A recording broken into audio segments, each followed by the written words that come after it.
Hi guys, நம்ம memory வச்சு வின்னா சகால episode 31 தான் பார்க்க போகிறோம். வாங்க வீடியோக்குள்ள போயிடலாம். இந்த கால் தடத்தை பார்க்கறதுக்கு ரெண்டு பேரோட கால் தடம் மாதிரி இருக்குல்ல? என் கண்ணுக்கு என்னமோ ஒண்ணு மாதிரி தான் தெரியுது. திருடுங்க வந்திருக்காங்க. முதலாளி போனதுக்கு அப்புறம் கூட ஏன் இப்படி நடக்குதுன்னு தெரியலையே. எவ்வளவு நஷ்டமா இருக்கு? ஒரு மூட்டை மாவும் அப்புறம் காய வச்ச இறைச்சியும் நஷ்டமா இருக்கு. திருட்டு போயிட்டு இருக்காங்க. ஆள் யாரும் சிக்கல தலைவா. கால் தடெல்லாம் ஒன்னோட ஒண்ணு கலந்து இருக்கிறதுனால அதை கண்டுபிடிக்க முடியல. சரி விடு, அவங்க பெருசா எதுவும் திருடலனாலும் இத பழக்கமாக்க கூடாது. இவ்வளவு பேர் நமக்கு தெரிய எதுவும் போய்க்கிறாங்க. தெரியாதுன்னு அவங்க நினைச்சுக்கிட்டு இருக்காங்களா என்ன? அது சரி, நாம கண்டிப்பா அவங்களுக்கு தண்டனை கொடுத்தே ஆகணும்.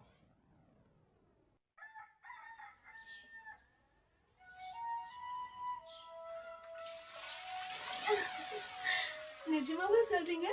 பழைய முதலாளிக்கு உங்களை ரொம்ப பிடிச்சிருக்குன்னு சொல்றீங்க? பிடிச்சிருக்கா என்ன? கண்டிப்பா பிடிச்சிருக்கு. அவர் 7 குதிரைகள் மட்டுமா கொடுத்திருக்காரு? மட்டையா பிடிச்சிருக்காங்க. அது அவரோட வீட்டு வேலையை செய்யறோம். இவங்க யாரோ மாதிரியே இருக்குடா, அந்த ஃபீலே வர மாட்டேங்குது. பாரு, நம்ம எல்லாரும் அடிமைகள் தான். நமக்கு சேவ் யாரும் பண்ணி இந்த விட்டுறலாம். மாதிரிலாம் செய்ய மாட்டாங்க, புரிஞ்சுதா? ஆமால, நீ நீ சொன்னதுக்கு அப்புறம் தான் ஞாபகம் வருது. அதையும் பாத்துக்கலாம். நான் தான் சொன்னேன்ல. அப்போ அவருக்கு எந்த காரணத்தினால எங்களை பிடிச்சிருக்கு? ஏய், என்ன எதுக்கு சிரிக்கிற? என்ன மன்னிச்சிடு. தோற்பின் யார் ஜோடி வருவான்னு யோசனை. நல்லவன், ஆனா அது உனக்கே தெரியல.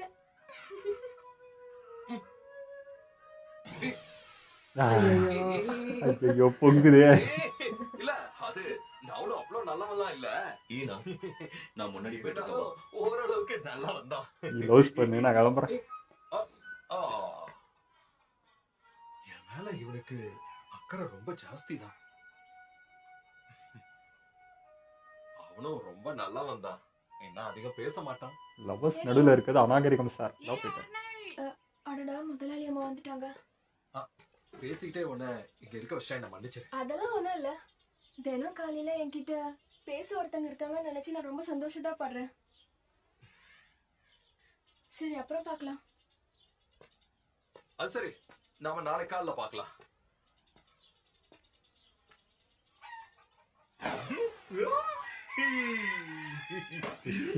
அவன் என்ன நல்லவன்னு சொல்லிட்டா. நான் நல்லவன். காலையில சாப்பாடு கூட தயார் பண்ணாம அங்க என்ன நின்னு பேசிக்கிட்டு இருக்க? உனக்கு என்ன அவ்வளவு தைரியம் வந்துருச்சா? என்ன மன்னிச்சிடுங்க முதலாளி அம்மா. நீ இங்க நின்னு கூத்தடிக்க ஒண்ணு நாங்க உன்னை கூட்டிட்டு வரல, சரியா? இங்க நீ இருக்கணும்னா அதுக்கு வேலை செய்யணும். நிச்சயமா முதலாளி அம்மா. இன்னைக்கு முதலாளி வேலை எல்லாத்தையும் முடிச்சிட்டு திரும்ப இங்க வந்துட்டு இருக்காரு. அவர் கூட விருந்தாளிகளையும் கூட்டிட்டு வர்றதுக்கு வாய்ப்பு இருக்கு. அதுக்கேத்த மாதிரி சமைச்சு வை.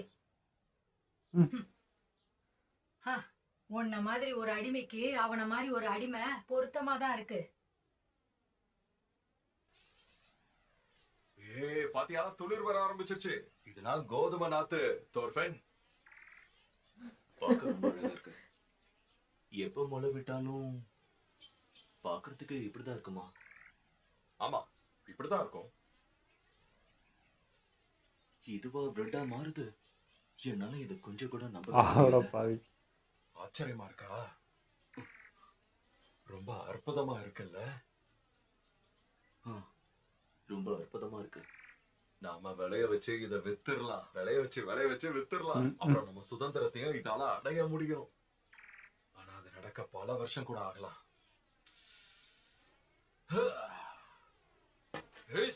இருந்தாலும் எனக்கு உற்சாகமா இருக்கு. நாம சுதந்திரத்தை நோக்கி முதல் அடியை எடுத்து வைக்கிறோம். அந்த மரங்களையும் அப்படியே வெட்ட ஆரம்பிக்கலாம். அப்பதான் அடுத்த வருஷம் 2 மடங்கு விதை விதைக்க முடியும்.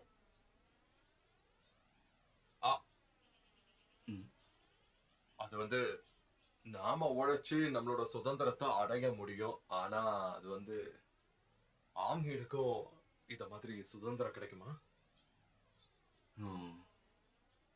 எனக்கு தெரியல. நீ வேணும்னா அவகிட்டே கேட்டு பாரு. அவகிட்ட நேரா கேட்டா தப்பா நினைச்சுக்க மாட்டான்ல. முதல்ல நீங்க சுதந்திரம் பெறுங்க சார், அப்புறம் யோசிக்கலாம். இப்ப நம்ம இதை என்ன பண்ண போறோம்னு சொல்லு. வயல்ல பெருசா வேலை இல்ல, ஆனா மத்த வேலைய போய் பார்க்கலாம். சரி, அப்ப நம்ம போய் மரத்தெல்லாம் வெட்டுற வேலையை பார்க்கலாம். நாம கடவுள்கிட்ட வேண்டிக்க போறோம். என்ன வேண்டுதலா?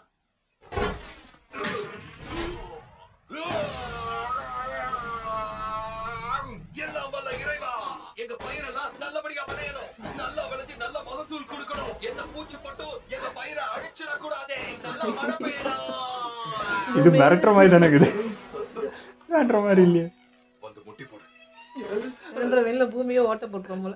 சரி, இப்ப நான் ஐயா மிரட்டுறா ஐயா கடவுள். வெட்டுறது. யார்கிட்ட வேணாலும் வேண்டிக்கலாம். யாவே கிட்ட வேண்டிக்கோ, பிரேயா கிட்ட வேண்டிக்கோ, எல்லா கடவுள் கிட்டயும் நல்லா வேண்டிக்கோ.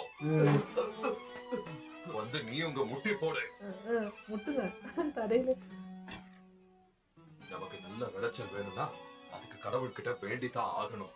எங்க கிட்ட கொடுக்க ஒண்ணும் இல்ல, ஆனா அதுக்கு பதிலா எங்க பக்தியை காணிக்கை ஆக்குறோம். எங்க பயிர் எல்லாம் நல்லா விளையணும். என்னாச்சு? கைய குப்பி வேண்டிக்கோ. எங்க எப்படி இந்த பையனை விளைய வைங்க. அது நல்லா நீ விளையும். பேசுறது எனக்கே கேட்கல. சரியில்ல? எங்க பயிரை நல்லா விளைய வைங்க. வெக்கப்படாத, தாராளமா கேளு.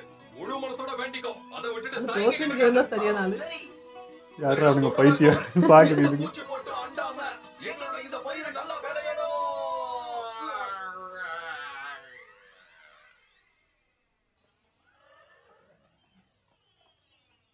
யாரை கூட்டிட்டு வரான்?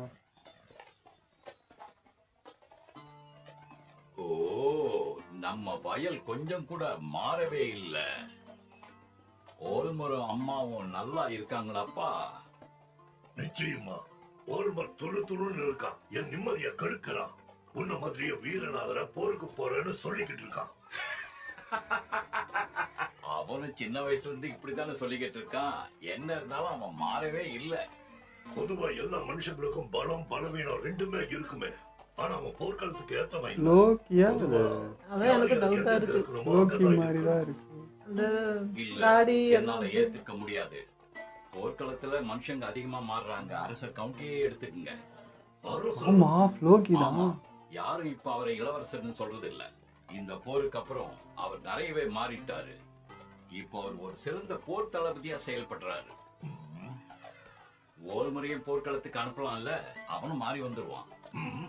அவனால தாக்கு பிடிக்க முடியாது. உயிர் பழிக்கிறதே கஷ்டமாயிடும். தாடி முடி வந்தா அடையாளமே தெரிய மாட்டேங்குது.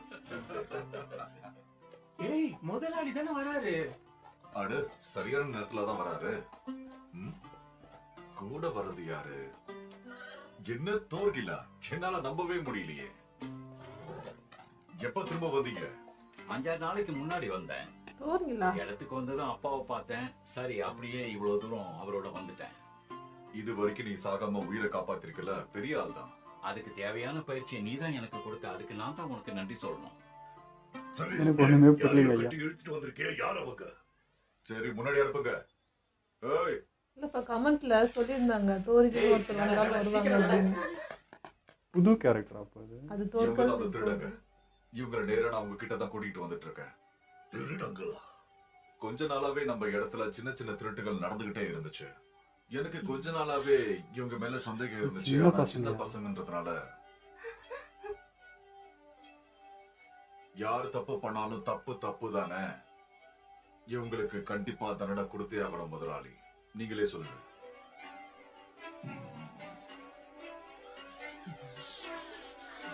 தோற்று மாதிரியே இருக்கான் பாக்க. அப்போ இது ஃப்ளோக்கி இல்லையா? ஃப்ளோக்கி மாதிரியே இருக்குங்க ஃபேஸ் பார்க்க. சே மூஞ்சி ஞாபகமே வச்சுக்க முடியல யாரையும். இங்க பாரு ஸ்ரூ, என் கையெல்லாம் வலிக்குது. இவங்க நம்மள என்ன பண்ணுவாங்க? ஆனா அவன் வந்து ரூடாதான் இருப்பான் இப்ப நம்ம தம்பி. செத்துருவோமா? வயசாயிடுச்சு அப்படி ஆயிட்டான்னு நினைச்சிட்டேன் நான். நீ பயப்படாம இரு. நான் தான் உன் கூட இருக்கேன்ல.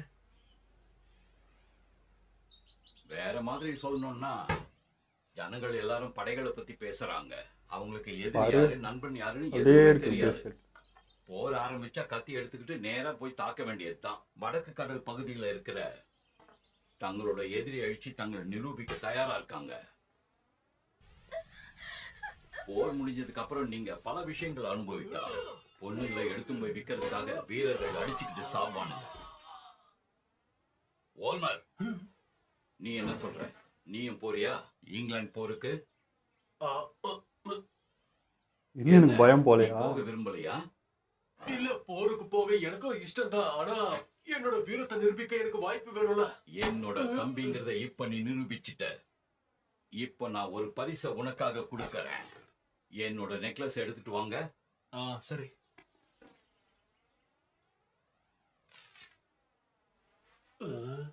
இதான் நெக்லஸா? ஆமா, என்ன இது? காதா அது? இப்படி இருக்கு. அது எல்லாம் காது. சாப்பிட்டா நல்லா இருக்காது. ஏங்க சாப்பிடுவியா? இதெல்லாம் இங்கிலாந்து வீரர்களோட காது.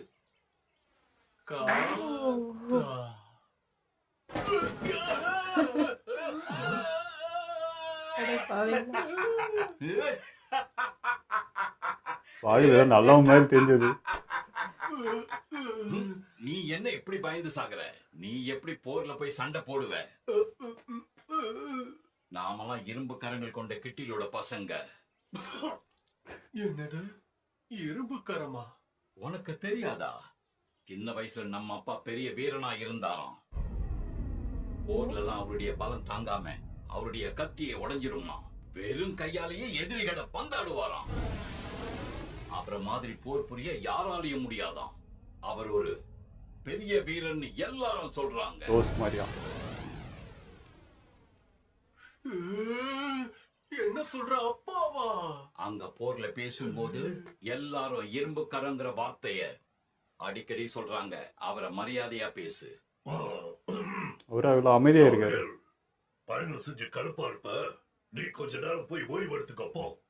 ஆளை பார்த்தா அப்படி தெரியல. பலகீனமா இல்ல. தோர்கள். ஓ ஓ, இரும்பு கரம் கேட்டில் ஆணையிட்டா அதை மீற முடியுமா என்ன? முதலாளி, நான் சொல்றது தப்பா எடுத்துக்காதீங்க. அவங்க 2 பேருடைய பிரச்சனையை பைசல் பண்ணிட்டு அதுக்கப்புறம் நீங்க போய் ஓய்வு எடுக்கலாமே.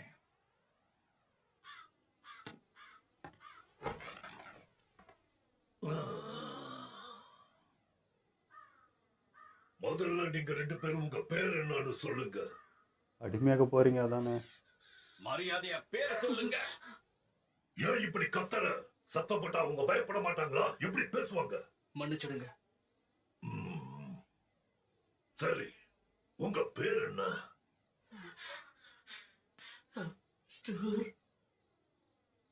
இவ என்னோட தங்கச்சி தோரா. பேர் ரொம்ப நல்லா தான் இருக்கு. டோரா. ஸ்டூர் தோரா. சரி, உங்களுக்கு ஆதரவா பேச இங்க யாராவது இருக்காங்களா? இவங்களுடைய குடும்பத்துல இவங்கள தவிர இவங்க அம்மாவும் ஒரு கை குழந்தையும் இருக்காங்க. அவங்க அம்மாவுக்கு உடம்பு சரியில்லாம படுத்த படுக்கையா இருக்காங்க. அதான் இவங்களை கூட்டிட்டு வந்திருக்கேன். இவங்களுடைய அப்பா எங்க போனோன்னே தெரியாது. சரி சொல்லு, உன் அப்பா பேர் என்ன? அவர் என்ன பண்றாரு? பதில சொல்லுங்க. அவரோட பேரு ஸ்னோரி. போன வருஷம் காய்கறி விற்கிறதுக்காக வெளியில போனாரு. அப்புறம் திரும்ப வரவே இல்லை. இப்ப வரைக்கும் வரல. ஆமா, உங்க தாத்தாவோட பேரு போவா என்ன? ஆமா. இவன் போவோட பையன் ஸ்னோரி. அவங்க தங்கி இருக்கிற இடத்துக்கு அவங்க வாடகை கொடுக்க வேண்டியது இருக்கு. ஆமா, அந்த ஸ்னோரி. அவனை நான் கொஞ்ச நாளா பார்க்கவே இல்லையே. ஒரு வருஷமா திரும்ப வரல. தெரிஞ்ச செத்து பசங்க. போயிருக்க வாய்ப்பு இருக்கு. அநேகமா அவன் திரும்பி வரமாட்டான். திருடங்க முன்னாடியே யாராவது அவன் கொண்டு பேசணும். இருக்கலாம். இல்லன்னா இல்லவே இல்ல. எங்க அப்பா வேலைக்காக வெளியில போயிருக்காரு.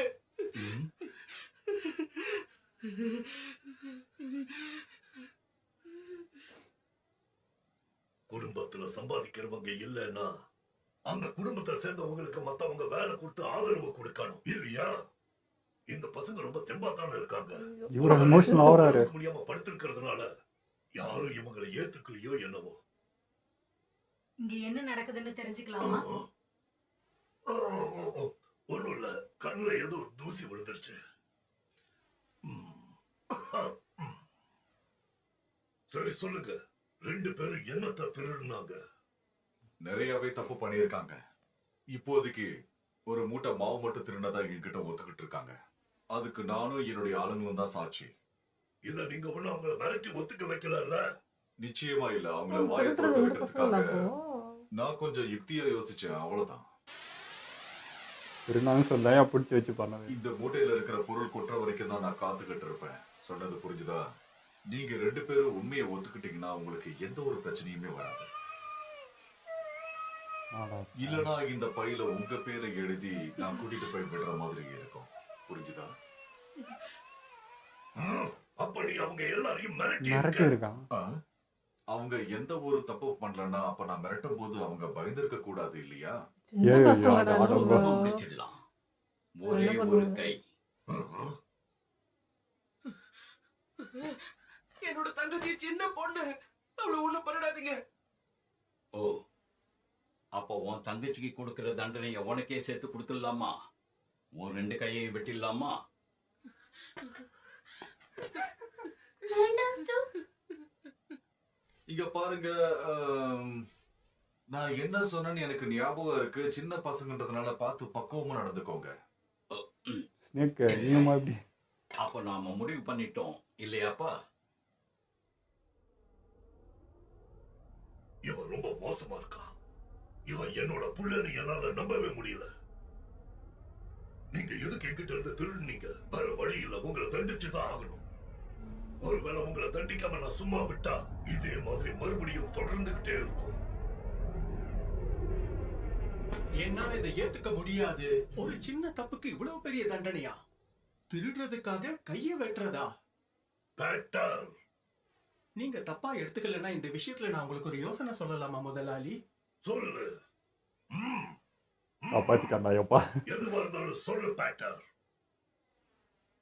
பாவம் சின்ன பசங்க, அவங்களை இவ்வளவு மோசமா தண்டிக்க கூடாது. அவன் 2 கையையும் வெட்டினா அவனால எதுவுமே பண்ண முடியாது. கை இல்லாத இவனை வச்சுக்கிட்டு நம்மளால என்ன பண்ண முடியும் சொல்லுங்க? ஸ்டூர், உன்னோட வயசு என்னப்பா? 12. 12 வயசு.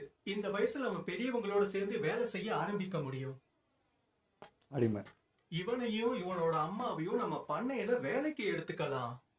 இவன் திருடுறதுனால ஏற்பட்ட நஷ்டத்தையும் இவங்க அப்பா நமக்கு திருப்பி கொடுக்க வேண்டிய பணத்தையும் இவன் உழைப்புல நாம கழிச்சுக்கலாம். நீங்க என்ன சொல்றீங்க? உயிராவது மிஞ்சிச்சு.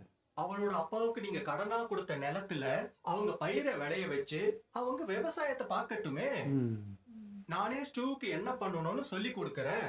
அதை வச்சு அவன் ஒரு நல்ல வேலைக்காரனா மாறிட்டா உங்க நஷ்டம் எல்லாமே லாபமா மாறிடும் இல்லையா? அப்பா இவன் ஒருத்தனாவது மூலக்காரனாக. அவனுக்காகவும் திருட மாட்டான். பிரச்சனையும் தீர்ந்துடும். சரியான தீர்ப்பு. இத நானும் ஏத்துக்கிறேன். நான் பட்ட நஷ்டத்தை இவங்க ஈடுகட்டணும்ல. மேல சொல்லு. ஆனா சில காரணங்களுக்காக எனக்கு என்னமோ இந்த பசங்களை அடிக்கிறது தான் சரியான தண்டனைன்னு தோணுது. அடப்பாவி. ஐயோ இன்னையா நல்லதான் பேசினிருந்த. பயம் குழந்தைக்கு வரணும்னு போல. அவன் என்ன சொல்றான்னு எனக்கு புரியுது. இல்ல, வேண்டாம் வேண்டாம், தேவையே இல்ல. அவங்க உழைச்சு தானே என் கடனை அடைக்க போறாங்க. அதுதான் நான் கொடுக்கிற தண்டனை. அவங்கள துன்புறுத்த வேண்டாம். அதனால அவங்களுக்கு எந்த ஒரு தண்டனையும் கொடுக்காம அப்படியே சும்மா விட முடியாது இல்லைங்களா முதலாளி? இவங்களை இப்படியே விட்டா மத்தவங்களுக்கும் பயம் இல்லாம போயிடும். அவங்க நல்லதுக்காக தான் நான் சொல்றேன்.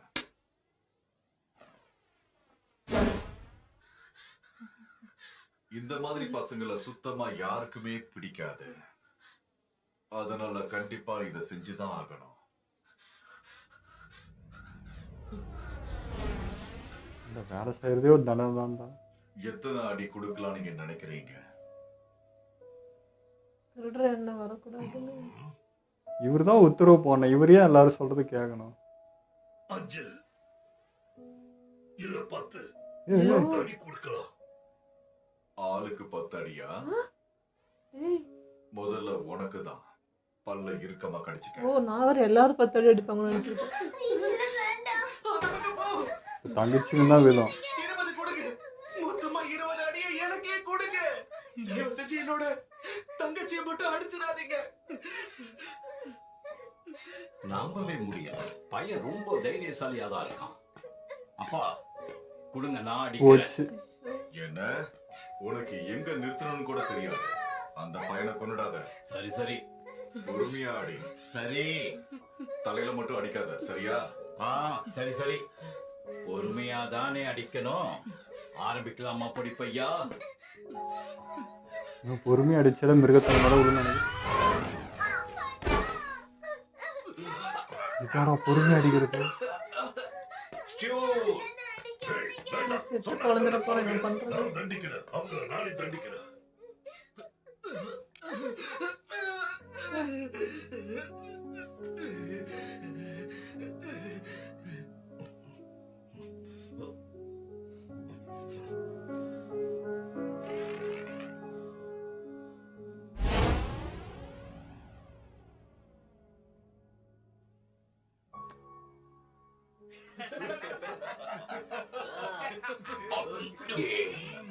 அம்மா அப்பா எங்க? அவர் தூங்க போயிட்டாரு. என்ன பண்றது? இரும்பு கை கட்டிலா இருந்தாலும் அவருக்கும் வயசாகுது இல்ல? இரும்பு கைன்னு சொல்றது எல்லாமே பொய் தான். ஒரு மனுஷன் கோழையா இருந்தா இந்த உலகத்துல அவனால வாழ முடியாது. எல்லாரும் நான் தைரியசாலியா இருக்கணும்னு நினைக்கிறாங்க. ஆனா என்ன மாதிரி ஒரு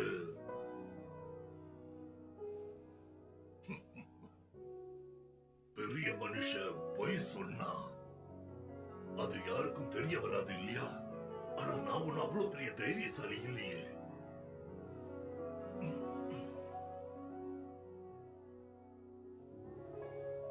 எனக்கு எல்லாமே பயமா இருக்கு. என் மகன் தோர்களை பார்த்தா கூட பயமா இருக்கு. போற பார்த்தா, அடித்தடி பிரச்சனைகளை பார்த்தா. மனிதாபிமானத்தோட நடந்துக்கிறது ஒன்னும் அவ்வளவு தப்பான விஷயம் கிடையாது, சரியா? உங்களோட வலி என்னன்னு எனக்கு புரியுது. நீ ஒருத்தி மட்டும்தான் என்ன புரிஞ்சுக்கிட்டே கிட்ட பேசுற. உன் ஒருத்தி கிட்ட மட்டும்தான் என் மனசை விட்டு எல்லாத்தையும் சொல்ல முடியுது. நீ எப்பவும் என் கூடவே இரு. இல்லைன்னா என் உலகமே இருண்ட மாதிரி ஆயிடும். அப்படி எதுவும் லவ்வர் தானே அது. கூடாது. இது ஒரு பிரச்சனையாப்போ. இந்த எபிசோடு எனக்கு பயங்கர கன்ஃபியூஷனாக இருந்ததுங்க. ஏன்னா பேஸ் ஞாபகம் வச்சுக்க முடியல. எல்லாருமே தாடி ரொம்ப மெச்சூராக இருக்காங்களா. பேஸ் திட்டத்திட்ட எல்லாமே கொஞ்சம் சேமாக இருக்குது. போன எபிசோடில் பார்த்தீங்கன்னா எனக்கு வந்து தோற்பினே நான் வந்து இப்போ இருக்கிற ராஜாவோட பையன் நினச்சிட்டேன் நான். ஏன்னா நான் எப்படி நினச்சேன்னா போன எபிசோடில் ஒரு வேளை அடிமைகளை வந்து தண்டிச்சா இல்லையா, அதனால் அவங்க அப்பா வந்து பனிஷ்மெண்ட் கொடுத்துட்டாரு, நீயும் போய் அவங்க கூட வேலை செய்யணும் அப்படி நினச்சிட்டேன். அப்புறம் தான் தோற்பின் உடம்புல இருக்க அந்த காயத்தை வச்சு தான் தோற்பின்னே கண்டுபிடிச்சது. இப்போ இந்த புதுசாக வந்த கேரக்டர் பார்க்கறதுக்கும் ஃப்ளோக்கி மாதிரியே இருக்குது. பேஸ் கேட்டு அப்படியே இருக்குது, அந்த வாய்ஸு பேசுறது அப்படியே இருக்குது. ஆனால் அவன் இன்னும் முரட்டாக இருப்பான். ஒருவேளை வயசாகிடுச்சு அதனால் கொஞ்சம் இப்போ இளங்கனா மாறிட்டான் அப்படின்னு நினச்சிட்டேன். பார்த்தா இவரோட பையனா, இவனே கொஞ்சம் வயசான மாதிரி இருக்குது. அவருக்கு அப்போ அப்பாவுக்கு என்ன வயசுடா அப்படின்ற மாதிரி இருக்குது. ஸோ இங்கே இருக்கிறவனோட அண்ணன் இவருடைய பையன்றது தெரிஞ்சது. பட் ரொம்ப கஷ்டமாக இருக்குங்க. இப்போ வர வர பேசி ஞாபகம் வச்சுக்கிறது ரொம்ப கஷ்டமாக இருக்குது. அதே மாதிரி அந்த பேரும் தோர் பின்னு, தோர் கில்லு, தோர்கு அப்படின்னு அந்த ஒரு சின்ன சின்ன இது தான் வார்த்தை மாறுதா. ஸோ அதுவுமே கொஞ்சம் கன்ஃபியூஷனாக தான். ஆனால் அந்த தோற்களுக்கு அப்படியே ஆப்போசிட்டுன்னு தோர்கில் ரொம்ப சாஃப்ட், ரொம்ப இலக்கண மனசு, ரொம்ப இதாக இருக்காங்க. கமெண்ட்லேயும் சொல்லியிருந்தாங்க. நான் வந்து தோர்கிலும் ஒருத்தர் வரலாம் அப்படின்னாங்களா, எனக்கு என்னடா புரியல அப்போ சொன்னது. இப்போ தான் தெரியுது, ஓகே இன்னொரு கேரக்டர் வருது போல் அப்படின்ட்டு சொல்லிட்டுக்கிறாங்க போல, கலெக்ட் பண்ணிட்டுக்கிறாங்க. ஆனால் இது பார்க்குறதுக்கு எப்படி இருக்குன்னா, இப்போ இவர் பயப்படுற மாதிரி தான் தெரியுது. ஏன்னா பசங்க முன்னாடி கெத்து நான் வந்து ஒரு பெரிய இவன் அப்படின்ற மாதிரி இருக்கா. அது குறைச்சிக்கூடாதுன்ற தேவை நடிக்கிற மாதிரி ரொம்ப இலக்கண மனசாக தான் இருக்கார். பட் பசங்க முன்னாடி ஊர் முன்னாடி அந்த மரியாதையாக ஒரு பயம் இருக்கு இல்லையா, அது போயிடக்கூடாதுன்ற தேவை நடிக்கிற மாதிரி இருக்குது. அந்த பசங்களை அது சொல்கிறப்பே அவருக்கு அவ்வளோ எமோஷனல் ஆகுது. அடிக்கவும் மனசு இல்லை, ஆனால் அடிச்சு தான் ஆகணும், பனிஷ்மெண்ட் கொடுக்கணும், பயம் போயிடும். அப்படி முடிவு எடுக்கிறதுலையும் ரொம்ப இதாக தான் இருக்காது. அது மற்றவங்க சொல்லி சொல்லி கேட்குற மாதிரி. அவராக முடிவு எடுத்தால் கூட எல்லாம் குறைஞ்சிரும். ஆமாம், மற்றவங்க சொல்லி கேட்கறதுனால தான் அதை அப்படியே ஃபாலோ பண்ண வேண்டியதாக இருக்குது. ஸோ ஒரு அதட்டலாம், அந்த அதட்டில் தானே பயம் இருக்குது. நான் சொல்கிறத செய்யுங்க, நீங்கள் உங்கள் இஷ்டத்துக்கு, அதுவே ஒரு பயம் வரும் இல்லையா, அப்படி பண்ணலாம் அவர். ஆனால் அது வேற மாதிரி கொஞ்சம் தான், அது வயசானதுன்றதுனால எதை யோசிக்குதுன்னு தெரியாமல் கொஞ்சம் குழம்புறாரு. நான் அடித்தாம பாருங்க, நான் வந்து லைட்டாக தான் அடிப்பேன்னு வெளாயம்லாம் உடஞ்சிருக்கும். மாட்டியுமே ஆயிடுச்சு. ஃபஸ்ட்டே கரெக்டான இதை காப்பாற்றினாங்க. விவசாயம் பண்ணட்டும், அந்த ஒர்க் செய்யுதுன்றது பெண்டு கண்டு போகுது. அதுவும் இந்த வயசில் செய்ய போகிறான்றதே பெரிய தண்டனை தான். அதுக்கு மேலே அடிக்கணுன்றது தான் ஃபஸ்ட்டாக இருந்தது. என்ன சொல்கிறது, எனக்கு எப்போவுமே இந்த ரொம்ப கஷ்டமாக இருக்கிறது சின்ன பசங்க காட்டும் போதில் தாங்க. அவங்க யாருமே வந்து அந்த ஒரு அந்த சின்ன வயசு அனுபவிக்கிறது இல்லை, ஒரு பீஸ்ஃபுல் பார்க்கறது இல்லை, எடுத்ததும் எல்லாரும் இப்படியே தான் இருக்காங்க. ஸோ அதுவே கஷ்டமாக இருக்குது. அப்படியே பார்க்கறதுக்கு தோர்ஃபின் மாதிரியே இருந்தாங்க. ஃபேஸ் கட் அப்படியே இருக்குது. அது தங்கச்சி குட்டி பசங்க அதுவும். அது என்ன சாப்பாட்டுக்கு இது பண்ணாங்க அவ்வளோதானே. எனக்கு ஸ்னேக் கூட பார்க்கறதுக்கு மிரட்டின மாதிரி தான் இருக்குது. அது போய் மிரட்டி ஏதோ சொன்ன மாதிரி இருக்குது. அவங்க தான் நிஜமாவே திருடினாங்களா? சரி அப்படியே திருடி இருந்தாலும் அது மிரட்டி ஒன்று பண்ணது ஒரு மாதிரி தான் இருக்குது. விட்டுடலாம். அவரே சும்மா இருக்கிறார். இவன் தண்டனை கொடுங்க தண்டனை கொடுங்க தண்டனை துடிக்கிறான் இவனும். அது ஒரு மாதிரி தான் இருந்துச்சு. சரி ஸ்னேக்கே கூட அடிச்சிருந்தா கூட கொஞ்சம் பார்த்து அடிச்சிருந்துருப்பான்னு நினைக்கிறேன். இவங்க 2 பேரும் மாற்றி மாற்றி தான் பொழந்துட்டாங்க. சரி பார்க்கலாம் என்ன பண்ணுறது. இப்போ நம்ம பசங்களோட சேர்ந்து இவங்களும் விவசாயம் அது இதுன்னு பண்ணுவாங்கன்னு நினைக்கிறேன். லாஸ்ட்டாக வந்த பொண்ணு கூட நம்ம ஈனாரோட டாவு அப்படி தான் தெரிஞ்சது. ஃபேஸ் கட் பார்க்க அப்படி தான் இருந்தது. இப்போ இது ஒரு பிரச்சனை. இவங்க 2 பேருக்கு லவ் இருக்குது அப்படின்னு தெரிஞ்சால் இவர் என்ன முடிவு எடுப்பாருன்னு தெரியல. இவரும் அடிமையாக வச்சிட்ருக்காரு. அப்படி இருக்கிறப்போ இது ஒரு பிரச்சனை வரும். ஸோ எல்லாமே பிரச்சனையாக தான் இருக்குது. எல்லாமே ஏதோ சும்மா போகிற மாதிரி இருக்குது. பட் உள்ளே ஒன்றும் பார்த்தீங்கன்னா பெரிய பெரிய விளைவாக இருக்கும். அது எப்படி பண்ண போகிறாங்கன்னு தெரியல. இப்போ இவன் கூட ஈனா கூட பார்த்தீங்கன்னா நம்ம விவசாயம் பண்ணிட்டோம், நம்ம சீக்கிரம் வந்துடுவோம், அவளை எப்படி காப்பாற்றுங்கிறது. ஐயோ முதல்ல உன்னை காப்பாற்றே எனக்கு முடியாதுன்றதும் முதல்ல தெரிஞ்சுக்கடா. எப்படா முடிக்கிறது நீங்கள் பாருங்க எவ்வளோ வருஷம் அவனே ஆகும். சொல்லிட்டாரு எப்படி பல வருஷம் ஆகும் இதெல்லாம் பண்ணுறதுக்குன்னு. ஸோ இவன் என்னமோ நம்ம சீக்கிரம் இப்போ ஏதோ முடிச்சிட்டோம், இன்னொரு 10 வருஷத்தில் முடிச்சு கிளம்பிடுவோன்ற அந்த மூக்கிலே இருக்கிறான். பட் இதெல்லாம் நடக்காதுன்றது அவனுக்கு எப்படி அந்த யதார்த்தம் ஒன்றும் அவனுக்கு வரல. ஃபஸ்ட்டு உன்னை காப்பாற்றி அதுக்கப்புறம் நீ அவளை பற்றி யோசிக்கலான்ற மாதிரி தான் இருக்குது. அதே அவனுக்கு மாதிரி என்ன அவளையும் காப்பாற்றணும்.